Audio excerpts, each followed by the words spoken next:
제8장 늙는다는 것. 나는 이제 80에 가깝습니다. 몸은 약해졌습니다. 아침에 일어나면 관절이 아프고 계단을 오르면 숨이 찹니다. 눈도 어두워졌습니다. 작은 글씨는 이제 읽을 수 없습니다. 귀도 잘 들리지 않습니다. 사람들이 말하면 나는 고개를 기울여야 합니다. 젊은 시절 나는 늙음을 두려워했습니다. 늙는다는 것은 쇠퇴하는 것이고 잃어가는 것이며 죽음을 향해 한 걸음씩 다가가는 것이라고 생각했습니다. 그것은 패배처럼 느껴졌습니다. 하지만 지금 나는 압니다. 늙는다는 것은 패배가 아닙니다. 늙는다는 것은 벗어나는 것입니다. 젊은 시절 나를 사로잡았던 것들로부터 벗어나는 것입니다. 욕망으로부터, 야망으로부터, 인정받고 싶은 갈망으로부터. 지금 나는 더 이상 사람들의 시선을 의식하지 않습니다. 누군가 나를 비난해도 예전처럼 분노하지 않습니다. 누군가 나를 칭찬해도 예전처럼 우쭐하지 않습니다. 나는 이제 내가 누구인지 압니다. 그것으로 충분합니다. 늙음은 내게서 많은 것을 빼앗아 갔습니다. 힘을, 빠름을, 날카로움을. 하지만 늙음은 내게 무언가를 주었습니다. 고요함을, 명료함을, 그리고 자유를. 젊은 시절 나는 시간이 부족하다고 생각했습니다.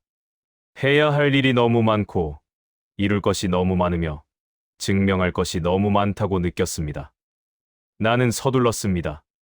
초조했습니다. 지금은 다릅니다. 나는 시간이 충분하다는 것을 압니다. 아니, 정확히는 시간은 중요하지 않다는 것을 압니다. 중요한 것은 지금 이 순간입니다. 오늘 아침 나는 창밖을 보았습니다. 눈이 내리고 있었습니다. 하얀 눈송이가 천천히, 고요히 내려앉았습니다.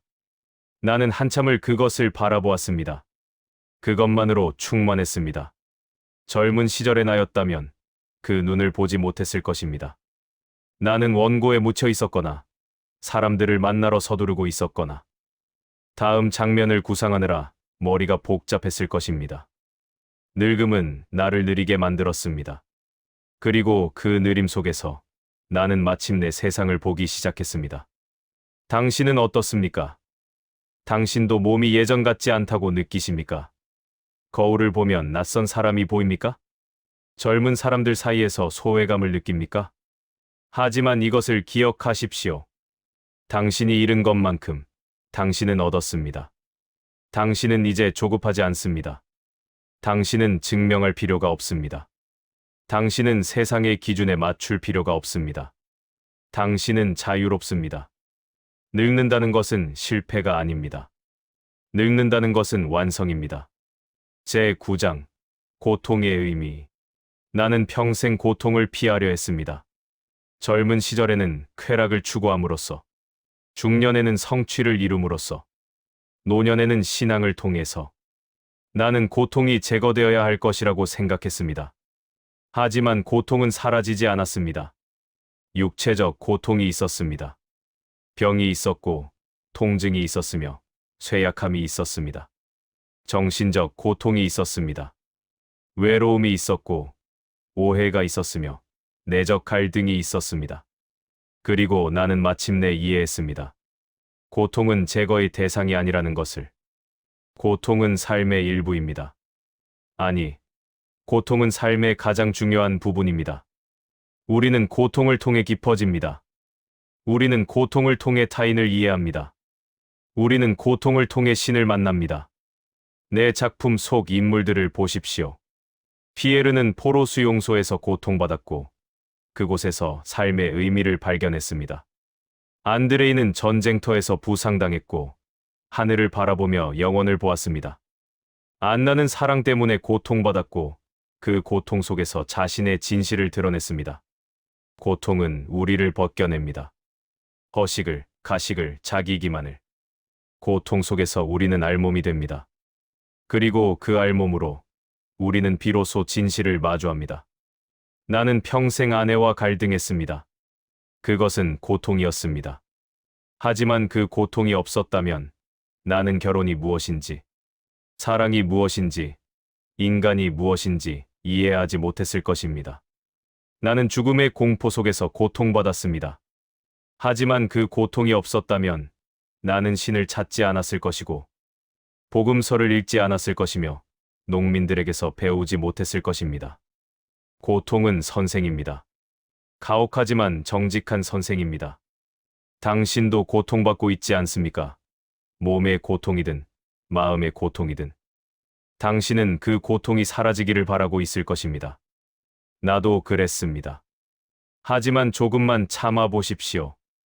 고통을 피하지 말고 그것과 함께 앉아 보십시오. 고통이 당신에게 무엇을 말하고 있는지 들어보십시오. 고통은 당신이 살아있다는 증거입니다. 죽은 자는 고통받지 않습니다. 무감각한 자는 고통받지 않습니다. 고통은 당신이 아직 느끼고 있다는 것을, 아직 살아있다는 것을 말해줍니다. 그리고 고통은 당신을 연결합니다. 모든 인간은 고통받습니다. 당신의 고통은 당신만의 것이 아닙니다. 그것은 인류 전체의 고통입니다. 고통 속에서 우리는 하나입니다. 사람은 기쁨으로만 살지 않습니다. 사람은 고통으로도 삽니다. 제10장 자식이라는 수수께끼. 나에게는 13세 자식이 있었습니다. 그 중 5은 어린 나이에 죽었습니다. 매번 아이를 잃을 때마다 나는 무너졌습니다. 특히 7살짜리 아들 바네치카를 잃었을 때 나는 며칠 동안 아무것도 할 수 없었습니다. 살아남은 아이들은 자랐습니다. 그들은 각자의 길을 갔습니다. 어떤 아이는 나를 이해했고 어떤 아이는 나를 원망했습니다. 부모가 된다는 것은 이상한 일입니다. 당신은 그들을 낳았습니다. 당신은 그들을 키웠습니다. 당신은 그들을 사랑합니다. 하지만 그들은 당신의 소유가 아닙니다. 그들은 독립된 존재입니다. 나는 자식들에게 내 신념을 강요하려 했습니다. 나는 그들이 단순하게 살기를, 소유에 집착하지 않기를, 진리를 추구하기를 바랐습니다. 하지만 그들은 나와 다른 길을 선택했습니다. 처음에는 실망했습니다. 나는 내가 실패한 아버지라고 생각했습니다. 하지만 시간이 지나면서 나는 깨달았습니다. 자식은 부모의 연장이 아니라는 것을. 그들은 그들만의 인생을 살아야 합니다.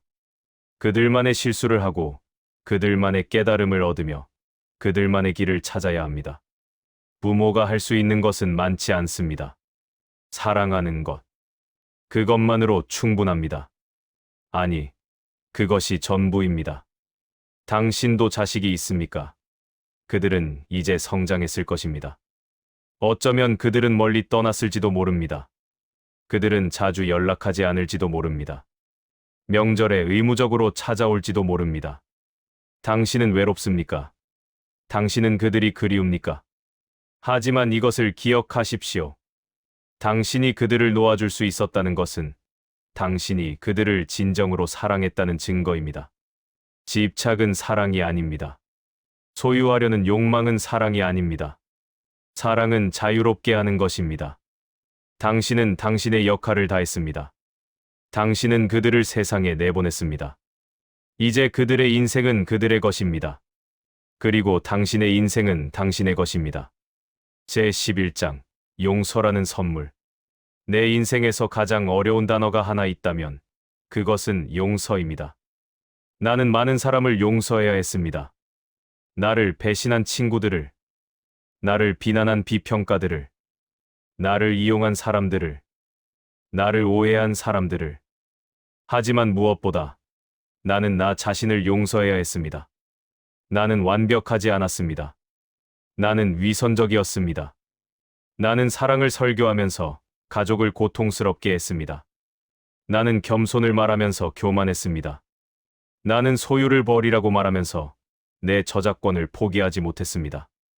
나는 내 안의 모순을 보았습니다. 그리고 그것은 나를 괴롭혔습니다.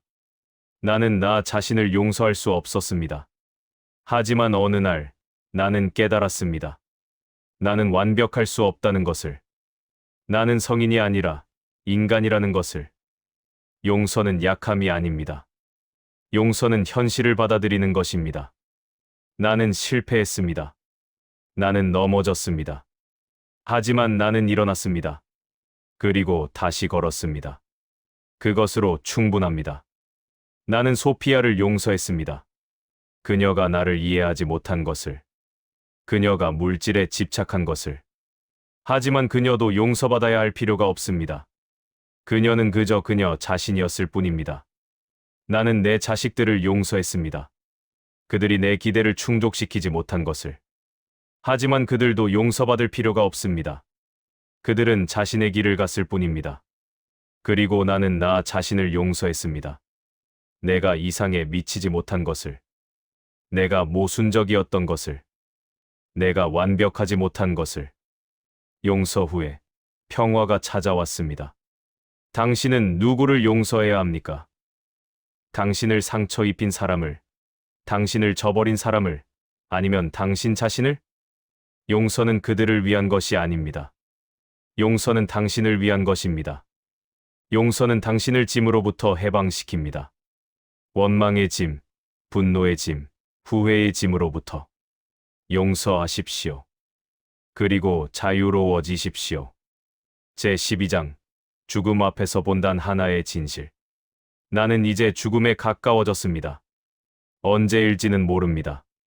내일일 수도, 다음 달일 수도, 내년일 수도 있습니다. 하지만 그것은 멀지 않습니다.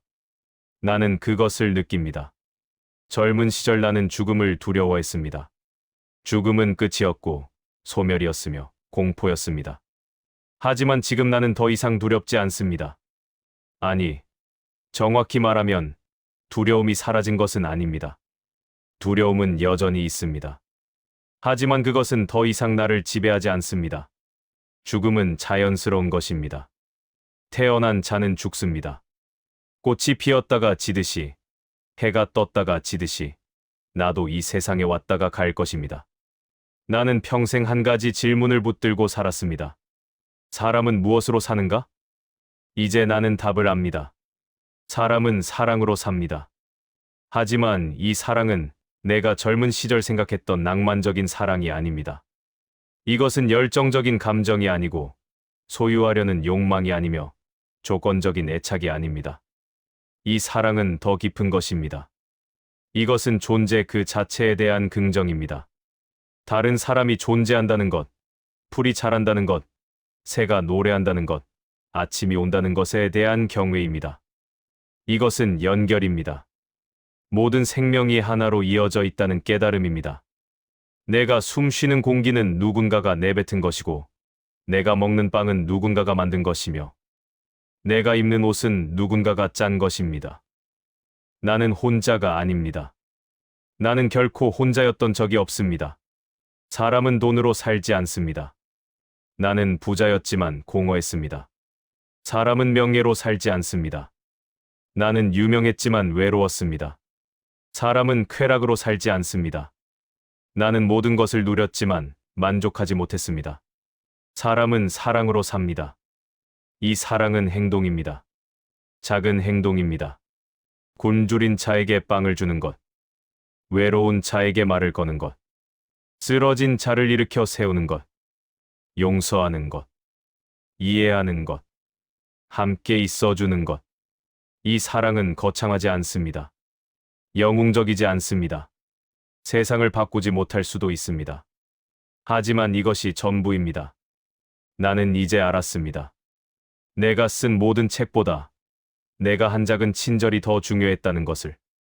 내가 이룬 모든 명성보다 내가 용서한 한 사람이 더 의미 있었다는 것을. 신은 사랑입니다. 이것이 내가 찾은 진리입니다. 신은 하늘 높은 곳에 있지 않습니다. 신은 여기에 있습니다. 당신과 나 사이에. 사랑이 있는 곳에. 우리가 서로를 돌볼 때, 우리가 서로를 용서할 때, 우리가 서로를 이해할 때, 거기에 신이 있습니다. 마지막 장. 당신에게 이제 나는 이 이야기를 끝내야 합니다. 나는 오랫동안 말했습니다. 당신이 지루하지 않았기를 바랍니다. 하지만 지루했다 해도 괜찮습니다. 나는 다만 내가 해야 할 말을 했을 뿐입니다. 당신은 지금 어디에 있습니까? 당신은 무엇을 느끼고 있습니까? 어쩌면 당신은 인생의 황혼에 서 있을지도 모릅니다. 당신의 몸은 예전 같지 않고 당신의 역할은 끝났으며 당신을 필요로 하는 사람도 줄어들었을지 모릅니다. 어쩌면 당신은 외롭습니까? 어쩌면 당신은 무의미하다고 느낍니까? 어쩌면 당신은 이제 와서 무슨 소용인가라고 생각합니까? 하지만 나는 당신에게 말하고 싶습니다. 당신의 인생은 끝나지 않았습니다.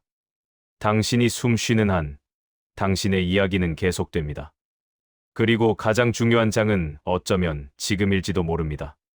지금 이 순간, 당신은 자유롭습니다. 당신은 증명할 필요가 없습니다. 당신은 성공할 필요가 없습니다. 당신은 누군가를 만족시킬 필요가 없습니다. 당신은 다만 존재하면 됩니다. 그리고 사랑하면 됩니다. 오늘 누군가에게 미소를 지어 보십시오. 오늘 누군가의 말을 들어주십시오. 오늘 누군가를 용서하십시오. 오늘 당신 자신에게 친절하십시오. 이것이 전부입니다. 이것으로 충분합니다. 나는 곧 이 세상을 떠날 것입니다. 나는 두렵지 않습니다. 아니, 두렵지만 평화롭습니다. 나는 내가 할 수 있는 만큼 했습니다. 완벽하지는 않았지만 최선이었습니다. 그리고 나는 믿습니다. 사랑은 죽음보다 강하다고. 내가 떠난 후에도 사랑은 남을 것입니다. 내가 누군가에게 베푼 친절은 남을 것입니다. 내가 누군가를 용서한 순간은 남을 것입니다. 그것들은 사라지지 않습니다. 우리는 우리가 사랑한 만큼 영원합니다. 당신도 그렇습니다. 당신이 누군가를 사랑했다면 당신은 영원합니다. 당신이 누군가에게 친절했다면 당신은 영원합니다. 당신이 누군가를 용서했다면 당신은 영원합니다. 이것이 내가 평생을 걸어 찾은 답입니다. 사람은 무엇으로 사는가? 사람은 사랑으로 삽니다. 해가 저물고 있습니다. 창밖으로 붉은 노을이 보입니다. 아름답습니다. 나는 곧 잠자리에 들 것입니다. 내일 아침 다시 눈을 뜰지 아니면 영원한 잠에 들지는 모릅니다. 하지만 그것은 중요하지 않습니다. 오늘 나는 살았습니다. 오늘 나는 사랑했습니다. 오늘 나는 존재했습니다. 그것으로 충분합니다. 당신도 평안하기를 바랍니다. 당신도 사랑하기를 바랍니다. 당신도 당신 자신을 용서하기를 바랍니다. 그리고 기억하십시오. 당신은 혼자가 아닙니다. 당신은 사랑받고 있습니다. 지금 이 순간에도 안녕히 계십시오. 나는 이제 조용히 눈을 감겠습니다. 평화 속에서.